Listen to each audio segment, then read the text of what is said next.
Assalamualaikum warahmatullahi wabarakatuh. Saya Rizka Misa dengan NIM 12140320997 dari kelas 5 PRB. Yang saya hormati Bapak dosen pengampu yaitu Bapak Hayatullah Kurniadi, SIKOM MA dalam mata kuliah Komunikasi Lintas Budaya. Baik, di sini saya akan menjelaskan dan memaparkan materi dari yang pertama sampai materi yang ketujuh untuk syarat terpenuhinya ujian tengah semester saya.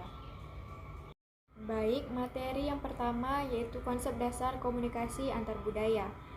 Komunikasi antar budaya adalah proses komunikasi yang terjadi ketika individu atau kelompok dengan latar belakang budaya yang berbeda saling berinteraksi satu sama lain, bertukar informasi dan berkomunikasi antara satu dengan yang lainnya.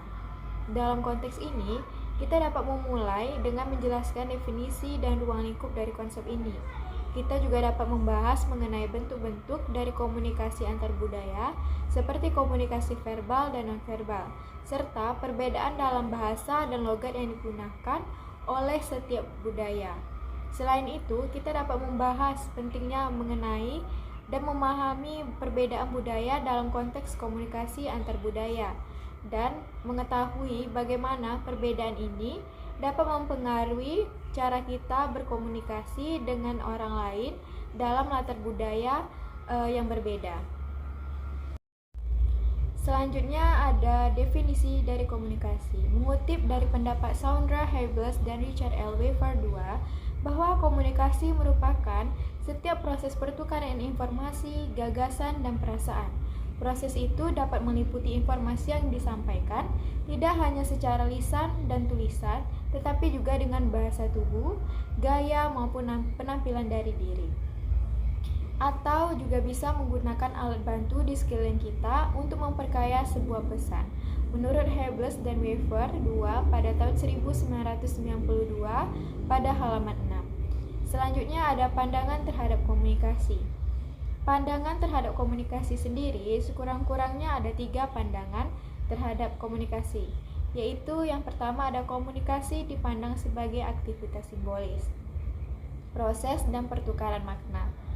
Komunikasi sebagai aktivitas simbolis disebut karena berkomunikasi menggunakan simbol-simbol yang bermakna yang dapat diubah ke dalam kata-kata atau dalam bentuk verbal untuk ditulis dan diucapkan, atau simbol kata-kata verbal atau nonverbal untuk diperagakan. Simbol komunikasi itu sendiri dapat berbentuk tindakan dan aktivitas dari manusia itu sendiri, atau juga bisa dari tampilan objek yang mewakili makna-makna tertentu. Yang dimaksud dari makna tertentu di sini yaitu adalah persepsi, pikiran atau perasaan yang dialami dan dirasakan oleh seseorang yang pada gilirannya dikomunikasikan kepada orang lain. Selanjutnya ada definisi kebudayaan. Kebudayaan dalam artian luas adalah perilaku yang telah tertanam, yang merupakan totalitas dari sesuatu yang dipelajari oleh manusia, akumulasi dari pengalaman yang dialihkan secara sosial atau disosialisasikan. Tidak hanya sekadar sebuah catatan ringkas, tetapi dalam bentuk perilaku melalui pembelajaran sosial atau disebut dengan social learning. Selanjutnya ada pendekatan atas pengertian kebudayaan. Kebudayaan tersebut merupakan hasil dari beberapa pendekatan umum yang lazim untuk dilakukan dan dipahami melalui kebudayaan itu sendiri. Yang pertama diantaranya yaitu melalui pendekatan deskriptif. Seperti kata para ahli antropologi, kebudayaan merupakan keseluruhan kompleks yang di dalamnya meliputi pengetahuan, seni, moral, ukur, adat istiadat, dan setiap kemampuan atau kebiasaan yang dilakukan oleh seseorang sebagai anggota suatu masyarakat. Pendekatan bawaan sosial. Kebudayaan diyakini sebagai warisan dari orang dewasa kepada anak-anaknya, bahwa manusia tidak dilahirkan dengan kebudayaan, tetapi kebudayaan itu dipelajari oleh manusia sepanjang kehidupannya. Selanjutnya ada pendekatan perseptual. Kebudayaan dibentuk oleh perilaku manusia dan perilaku itu merupakan hasil persepsi manusia terhadap dunia. Perilaku tersebut merupakan perilaku terpola karena tampilannya yang berulang-ulang secara konsisten sehingga diterima sebagai pola-pola budaya. Selanjutnya ada definisi komunikasi antar budaya. Komunikasi dan kebudayaan merupakan dua konsep yang tidak dapat dipisahkan. Pusat perhatian komunikasi dan kebudayaan terletak pada variasi langkah dan cara manusia dalam berkomunikasi, melintasi komunitas manusia atau kelompok sosial. Beberapa konsep yang berkaitan dengan komunikasi antar budaya, yaitu tentang pembahasan komunikasi antar budaya hampir pasti melibatkan beberapa konsep atau mungkin istilah yang berulang-ulang. Konsep itu misalnya komunikasi budaya, komunikasi antar budaya, komunikasi lintas budaya, etnik dan ras, etnosentrisme, rasisme, dan multikultural. Di sini saya akan menjelaskan beberapa konsep tersebut. Yang pertama ada konteks komunikasi antar budaya, yaitu antara lain adalah komunikasi antar pribadi, komunikasi kelompok, komunikasi publik, komunikasi organisasi, komunikasi massa, komunikasi pendidikan, dan yang terakhir ada komunikasi bisnis. Selanjutnya materi kedua, alasan mempelajari komunikasi antar budaya. Yang pertama ada membuka diri dan memperluas pergaulan. Membuka diri adalah awal dari kontak antar pribadi yang dapat kita lakukan. Kita bayangkan bagaimana percakapan dengan seseorang itu bisa atau dilakukan tanpa didahului oleh tahap membuka diri. Dengan membuka diri, maka kita telah menjawab beberapa pertanyaan yang sering muncul. Yang pertama itu bagaimana saya melihat diri saya sendiri. Yang kedua, bagaimana saya melihat diri Anda. Yang ketiga ada bagaimana saya berpikir tak kala Anda melihat diri saya. Dan yang terakhir ada bagaimana Anda melihat diri Anda. Yang kedua ada meningkatkan kesadaran diri. Kesadaran diri ditentukan oleh konsep diri. Konsep diri itu terbentuk karena kita melihat keberadaan diri kita saat bereaksi terhadap segala sesuatu yang berada di luar diri kita. Yang ketiga ada etika atau etis. Komunikasi adalah kebudayaan dan kebudayaan merupakan komunikasi. Begitu kata Edward T. Hall, karena kebudayaan itu hanya dimiliki oleh manusia, maka komunikasi itu merupakan milik manusia itu sendiri dan dijalankan di antara para manusia. Pada tahun 1980-an, banyak bukti menunjukkan meningkatnya perhatian masyarakat terhadap menurunnya perilaku etis, khususnya pada kalangan para pejabat yang memiliki tanggung jawab publik ataupun pribadi. Yang keempat adalah mendorong perdamaian dan meredam sebuah konflik. Menurut Snare, konflik dan komunikasi antar budaya dapat diselesaikan melalui dialog yang baik, antara lain dengan identifikasi perspektif budaya. Memang muncul beberapa ketakutan terhadap terjadinya komunikasi lintas budaya jika kita melakukan semuanya secara dengan serba salah. Ada banyak orang mengonsumsikan hal yang sama dan takut kalau terjadinya bias antar lintas budaya yang menimbulkan konflik, sehingga dapat menghambat proses dari komunikasi yang efektif. Seseorang mungkin sesekali takut bahwa orang lain tidak mengikuti dia, tidak memperhatikan dia. Ini karena adanya kesadaran yang berbeda antar manusia itu sendiri. Yang kelima ada demografis. Merupakan salah satu alasan betapa pentingnya kita untuk mempelajari komunikasi antar budaya adalah alasan demografis itu sendiri. Dunia kini dilintasi oleh manusia dari berbagai suku bangsa dan ras.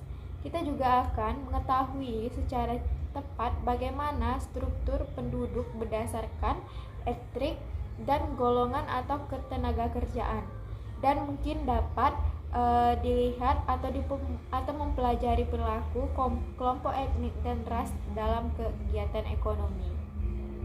Selanjutnya yang keenam ada ekonomi. Sejarah terdahulu, kegiatan ekonomi tradisional ditandai oleh kehadiran pasar-pasar tradisional yang dilaksanakan oleh masyarakat atau komunitas-komunitas tertentu.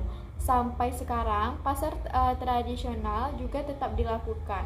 Pertemuan antara para penjual dan pembeli, produsen dan konsumen, baik secara langsung maupun tidak langsung, merupakan sebuah kegiatan yang bisa dianggap sebagai kegiatan komunikasi. Yang ketujuh ada menghadapi perkembangan teknologi komunikasi. Perkembangan komunikasi kini mengalami kemajuan yang sangat pesat karena didukung oleh teknologi komunikasi. Di sini saya mengartikan teknologi komunikasi sebagai sebuah perkembangan teknik yang mengubah, memajukan, mempercepat, serta mempercanggih proses kerja komunikasi itu sendiri. Dia mengubah cara bekerja komunikator, cara bekerja pengiriman pesan, cara kerja media, cara audiens menerima pesan, serta cara pengambilan dampak. Yang kedelapan ada menghadapi era globalisasi, yaitu globalisasi dapat diartikan sebagai proses dari penduniaan nilai-nilai kebudayaan dari kehidupan dari suatu ruang budaya ke ruang budaya lainnya. Selanjutnya, materi ketiga yaitu nilai dan norma budaya. Dalam komunikasi antar budaya, nilai dan norma budaya merupakan terdapat banyak dari literatur tertulis betapa telah terjadinya salah paham atas permaknaan pesan hanya karena dua atau lebih orang yang berkomunikasi berbeda latar belakang kebudayaannya. Dalam rapat-rapat multi budaya, contohnya di antara orang Amerika, Jepang, dan Arab, dapat kita lihat perbedaan-perbedaan antar budaya berikut. Ketika rapat akan dimulai, orang Amerika langsung ke tujuan pertemuan. Orang Jepang menyadari senioritas, ada saat untuk berdiam demi keselarasan. Namun, orang Arab di saat pendahuluan selalu menghangat-hangatkan suasana dengan ungkapan keramah tamahan. Selanjutnya, yang pertama ada interpretasi antar budaya. Interpretasi antar budaya adalah proses memahami dan memberikan makna pada pesan yang disampaikan oleh orang baru dari budaya yang berbeda. Yang kedua ada nilai dan norma budaya.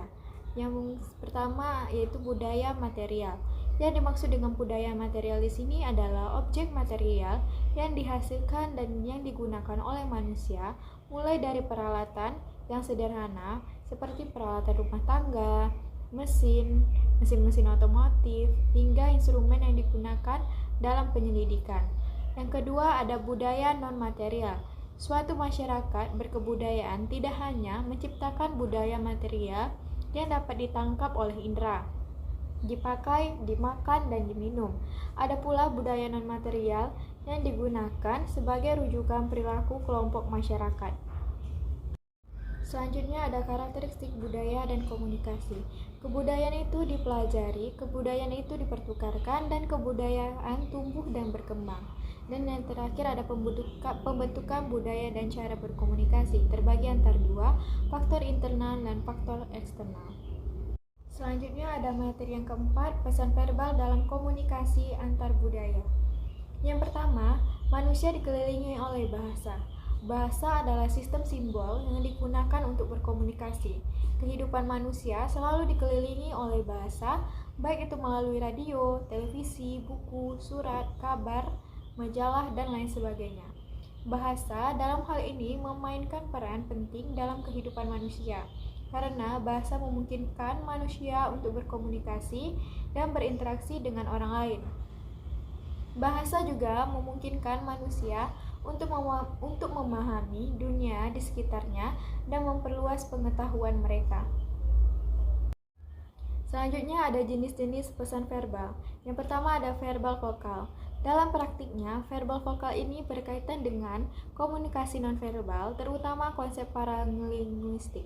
tentang bagaimana seharusnya sebuah kata-kata atau rangkaian dari kata-kata itu diungkapkan, bagaimana penekanan huruf, suku kata atau kata-kata itu sendiri, dan bagaimana irama pengucapan sehingga membedakan satu arti dengan arti yang lain. Yang kedua ada verbal visual.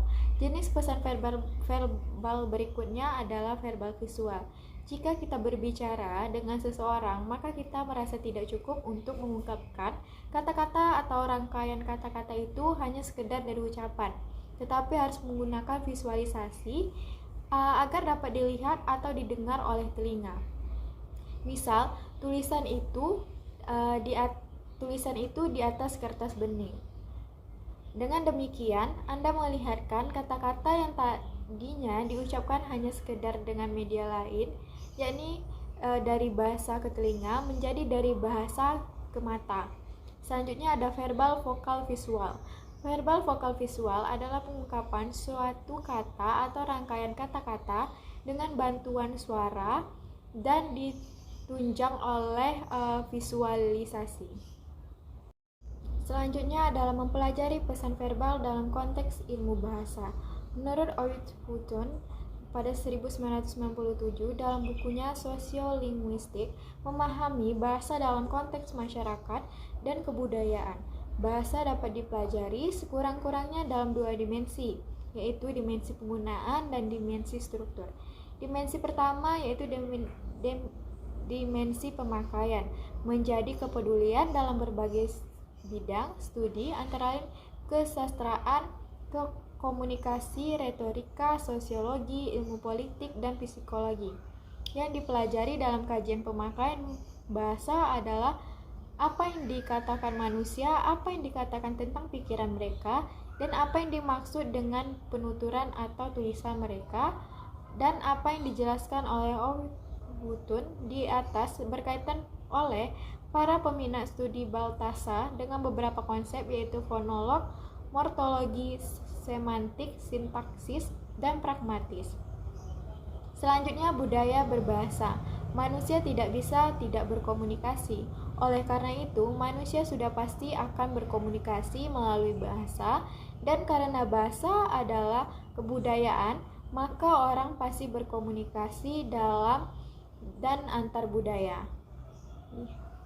Benar yang dikatakan oleh Edward T. Hall, kebudayaan adalah komunikasi dan komunikasi adalah kebudayaan.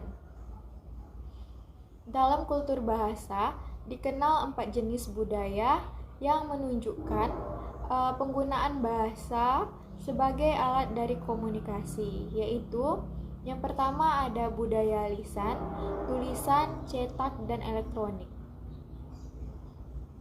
Selanjutnya ada kebudayaan, bahasa, dan cara berpikir. Bahasa dan kebudayaan. Dalam studi kebudayaan, bahasa ditempatkan sebagai sebuah unsur penting selain unsur lain seperti sistem pengetahuan, mata pencaharian, adat istiadat, kesenian, dan sistem peralatan hidup lainnya. Bahkan, bahasa dapat dikategorikan sebagai dari unsur kebudayaan yang berbentuk non-material, selain nilai, norma, dan kepercayaan. Bahasa dan cara berpikir semua manusia. Setelah berpikir, dia ingin menyatakan pikirannya dalam bentuk kata-kata, lalu manusia mengikuti aturan pembentukan suatu kode verbal yang merupakan suatu aturan tentang bagaimana kita mengungkapkan kata-kata dalam penciptaan pesan untuk percakapan secara lisan ataupun tertulis. Sejak itulah manusia menyatakan kebutuhannya pada sesamanya. Pengaruh sikap budaya terhadap pesan verbal. Perbedaan sikap kebudayaan terhadap pesan verbal juga ditentukan oleh tempat di mana kata-kata itu diucapkan. Selanjutnya materi kelima, pesan nonverbal dalam komunikasi antar budaya. Pesan nonverbal yang pertama yaitu dapat dilihat dari konsep Darwin tentang pesan nonverbal. Studi tentang ekspresi nonverbal mempunyai sejarah yang panjang. Sekurang-kurangnya sejak Charles Darwin menjadikannya sebagai salah satu objek penyelidikan dalam ekspedisinya yang terkenal itu. Darwin yang pada awalnya tertarik pada ekspresi wajah sebagai petunjuk emosi, yakni bahwa mengartikan gerakan ekspresi wajah dan tubuh merupakan suatu pernyataan yang sangat penting. Menurutnya, ekspresi wajah mengandung pernyataan, pikiran, dan maksud serta emosi yang lebih hebat daripada perkataan dalam bentuk kata-kata. Selanjutnya ada definisi komunikasi nonverbal.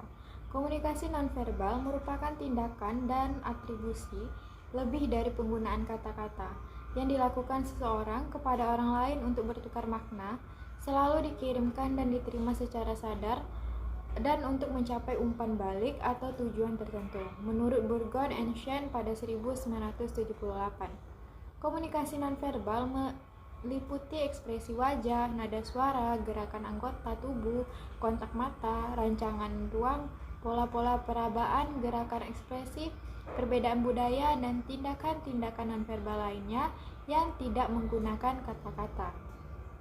Selanjutnya ada tanda, simbol, dan kode. Yang pertama, tanda. Tanda berasal dari bahasa Latin yang berarti pengidentifikasi atau penama. Tanda adalah sesuatu yang mewakili dirinya dan tidak mewakili sesuatu yang lain. Yang kedua ada kode, sistem yang mengorganisasikan tanda-tanda. Kode merupakan aturan atau konvensi tentang bagaimana kita mengkombinasikan tanda. Yang ketiga ada simbol. Sekarang kita akan membahas pengertian simbol. Simbol yaitu berasal dari bahasa Latin symbolicum, semula dari bahasa Yunani yaitu symbolon, yang berarti tanda untuk mengartikan sesuatu. Sebuah simbol adalah sesuatu yang terdiri dari sesuatu yang lain, suatu makna dapat ditunjukkan oleh simbol. Selanjutnya ada alasan mempelajari pesanan verbal.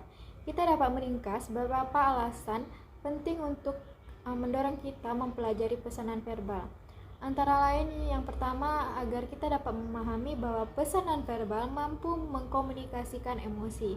Yang kedua, pesanan verbal dapat dilihat dengan nyata. Yang ketiga, kita tidak dapat berkomunikasi tanpa adanya pesanan verbal. Dan yang keempat, komunikasi nonverbal berkaitan erat dengan komunikasi verbal. Selanjutnya ada ciri-ciri pesan nonverbal.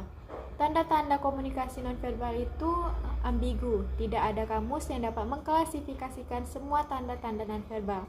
Salah satu sebab utamanya karena semua tanda nonverbal itu tidak mempunyai makna denotatif. Yang ada hanyalah makna konotatif yang ditentukan oleh faktor kebudayaan pemakainya. Oleh karena itu, kita katakan bahwa pesan nonverbal itu merupakan suatu yang ambigu. Selanjutnya ada fungsi-fungsi dari pesan nonverbal. Yang pertama ada fungsi regulasi, yang kedua ada fungsi interpersonal, yang ketiga ada fungsi emblematis, yang keempat ada fungsi ilustrasi, dan yang kelima ada fungsi adaptasi. Ada pula pembagian fungsi pesan nonverbal yang terdiri dari yang pertama mengulang, yang kedua menyisip atau menyelah, yang ketiga saling melengkapi, yang keempat menekankan, yang kelima mengatur, dan yang keenam mempertentangkan. Selanjutnya ada kinesik atau gerakan anggota tubuh. Dalam mempelajari pesan nonverbal dikenal beberapa jenis kinesik, yaitu yang pertama ada ekspresi wajah, kontak mata, isyarat tangan, kepala, kaki, penampilan rupa, dan berdiam diri. Yang kedua ada proxemik. Ada 3 bentuk proxemik, yaitu jarak fisik, jarak ruang, dan jarak waktu. Dan yang terakhir ada interpretasi pesan nonverbal. Interpretasi pesan-pesan nonverbal itu sendiri sangat tergantung pada 2 jenis persepsi, yaitu pemahaman penerima serta persepsi dan komunikasi. Selanjutnya ada materi yang keenam, bahasa dan budaya, pentingnya persekutuan. Apa itu bahasa? Pada dasarnya, bahasa merupakan sejumlah simbol atau tanda yang disetujui untuk digunakan oleh sekelompok orang untuk menghasilkan arti. Adapun variasi bahasa, yang pertama ada aksen. Aksen merupakan variasi dalam pelafalan yang terjadi ketika seseorang menggunakan bahasa yang sama. Yang kedua ada dialek. Sebagai tambahan dari variasi pelafalan yang menandai aksen, dialek dibedakan oleh perbedaan dalam kosakata, tata bahasa, dan bahkan tanda baca. Selanjutnya, bahasa sebagai cerminan nilai budaya. Pada bab sebelumnya, kita telah membahas dengan rinci apa yang disebut dengan dimensi, nilai pola budaya, orientasi budaya atau karakter budaya, tinggi dan rendahnya konteks. Dalam hal ini saya membuat konsep tinggi rendahnya ketergantungan suatu budaya terhadap konteks milik Edward T. Hall dan mengatakan bahwa Jepang dianggap sebagai negara yang memiliki budaya yang tinggi dalam penggunaan konteksnya dan sebaliknya pada Amerika Serikat. Tinggi dan rendahnya pengaruh kekuasaan atau bagaimana suatu budaya menerima perbedaan status di antara populasi dapat juga ditemukan dalam segi bahasa suatu negara. Seperti yang kita ketahui, Amerika Serikat sendiri merupakan suatu budaya yang sedikit dipengaruhi oleh kekuasaan dan susunan organisasi pada umumnya yang terlihat datar. Pekerja menganggap diri mereka setara kecuali jika dilihat dari posisi yang dijabat. Selanjutnya ada individualisme dan kolektivisme. Menurut Gao dan Ting Tomai menuliskan bahwa secara tradisional orang Cina berinteraksi dengan orang lain. Dengan orientasi kolektif ini bukan hal yang mengherankan jika dalam bahasa Cina kata yang paling dekat artinya dengan individualisme atau Guerenzhuyi memiliki konotasi negatif dan menyiratkan arti egois. Bahasa dalam interaksi komunikasi antar budaya. Selanjutnya ada interaksi interpersonal. Jika kita menggunakan bahasa kita sendiri dalam suatu interaksi dengan penutur asing, ada beberapa pertimbangan yang harus kita miliki untuk mengurangi potensi salah komunikasi. Yang pertama ada kewaspadaan, yang kedua kecepatan berbicara, yang ketiga kosakata, yang keempat memonitor umpan balik nonverbal, yang selanjutnya pemeriksaan, dan yang terakhir ada penerjemahan. Selanjutnya ada teknologi komunikasi dan bahasa. Teknologi komunikasi modern telah memungkinkan orang di seluruh dunia untuk secara mudah berhubungan, baik melalui suara maupun pesan teks. Internet memampukan orang dari budaya yang berbeda untuk saling berinteraksi, walaupun saling berjauhan, walaupun dengan menggunakan bahasa tertentu. Saat ini, Inggris merupakan bahasa yang paling banyak digunakan di antara penggunaan internet, diikuti dengan bahasa Cina dan bahasa Spanyol. Bahasa Inggris sendiri yang menjadi bahasa yang paling dominan di dunia menjadi suatu perhatian penting, yaitu dengan dua alasan penting dari dominasi bahasa Inggris di internet adalah yang pertama, sistem internet dibuat dan dilaksanakan di Amerika Serikat sehingga didesain untuk menutur bahasa Inggris, dan yang kedua, bahasa Inggris merupakan bahasa penghubung aplikasi, ilmiah, dan akademisi. Selanjutnya ada materi yang terakhir, yaitu materi ketujuh, yaitu identitas budaya dan komunikasi antar budaya. Pengertian identitas budaya secara etimologis, kata identitas berasal dari kata identity yang berarti kondisi atau kenyataan tentang sesuatu yang sama, suatu keadaan yang mirip satu sama lain. Yang kedua, kondisi atau fakta tentang sesuatu yang sama di antara dua sesuatu yang berbeda. Kondisi atau fakta yang menggambarkan sesuatu yang sama di antara dua orang atau individualitas atau dua kelompok atau benda. Dan yang terakhir, pada tataran teknis, pengertian etimologis di atas hanya sekedar menunjukkan tentang suatu kebiasaan untuk memahami identitas dengan kata identik, misalnya menyatakan bahwa sesuatu itu mirip satu dengan yang lain. Selanjutnya ada memahami identitas budaya keseharian. Dalam artian sederhana, yang kita maksudkan dengan identitas budaya adalah rincian karakteristik atau ciri-ciri sebuah kebudayaan yang dimiliki oleh sekelompok orang yang kita ketahui batas-batasnya tak kalah dibandingkan dengan karakteristik atau ciri-ciri kebudayaan orang lain. Ini berarti pula bahwa kalau kita ingin mengetahui dan menetapkan identitas budaya, maka kita tidak hanya sekedar menentukan karakteristik atau ciri-ciri fisik atau biologi semata, tetapi mengkaji identitas kebudayaan sekelompok manusia melalui tatanan berpikir atau cara berpikir, orientasi berpikir, perasaan, cara merasa dan orientasi perasaan, dan cara bertindak atau motivasi tindakan atau orientasi tindakan. Selanjutnya ada perspektif terhadap identitas budaya. Martin dan Nakayama menjawab keraguan tentang pemahaman kita atas identitas itu melalui 3 pendekatan identitas, yakni pendekatan psikologi sosial, komunikasi, dan pendekatan kritis. Selanjutnya ada pembentukan identitas budaya. Seringkali pembicaraan tentang identitas budaya dikacaukan dengan identitas sosial. Yang jelas, konsep dari identitas selalu berkaitan dengan peran. Definisi umum dari pesan adalah sebuah harapan budaya terhadap suatu posisi atau kedudukan. Peran itu lebih berkaitan dengan harapan daripada perilaku aktual, dan peran itu lebih bersifat normatif daripada deskriptif. Dari sudut pandang sosiologi, dikenal pula konsep permainan peran yang beroperasi pada level prasadar, otomatis, pasif, stabil, dan sesuai dengan konsensus sistem sosial. Selanjutnya ada jenis identitas. Secara umum dikatakan bahwa identitas sosial dan kultural sebagaimana dibahas oleh Martin dan Nakayama meliputi identitas gender, umur, ras, etnik, agama, kelas, bangsa, wilayah, dan pribadi. Banyak di antara eksplanasi itu membutuhkan sedikit elaborasi, tetapi sebagian besar konsepnya diterima. Selanjutnya ada identitas sosial budaya dalam komunikasi antar budaya. Sekurang-kurangnya ada 2 akibat identitas sosial budaya, yakni terciptanya kategori sosial dan stratifikasi sosial.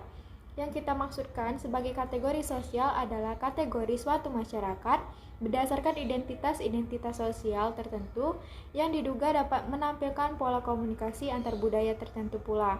Kategorisasi sosial budaya itu dapat dirinci ke dalam: yang pertama, wilayah, desa atau kota; yang kedua ada etnosentrisme; yang ketiga ada stereotipan; selanjutnya ada prasangka; yang selanjutnya ada diskriminasi; yang selanjutnya ada rasisme, penyelesaian bias-bias kultural, kontak antar budaya, dominasi dan subdominasi antar kelompok, sikap di antara anggota budaya, dan identitas budaya dan persaingan antar budaya. Selanjutnya ada menakar bentuk identitas. Dari seluruh uraian ini dapat disimpulkan bahwa kita mengenal identitas, dan sekurang-kurangnya dalam masyarakat ada 3 bentuk identitas yang mudah dipantau, yakni identitas budaya, identitas sosial, dan identitas pribadi. Yang terakhir ada budaya dan individu. Identitas budaya. Pengertian identitas merupakan konsep yang abstrak, kompleks, dan dinamis. Oleh karena itu, identitas itu tidak mudah untuk diartikan, sehingga ada banyak gambaran yang disediakan oleh ahli ilmu komunikasi.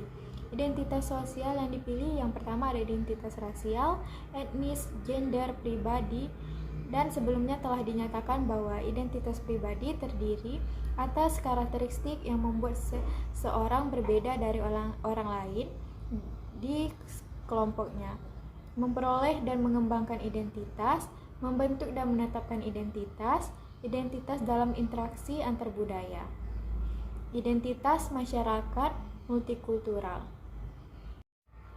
Baik, hanya itu yang dapat saya sampaikan dan saya jelaskan pada materi pertama sampai ke-7. Apabila ada kekurangan dan kesalahan saya mohon maaf.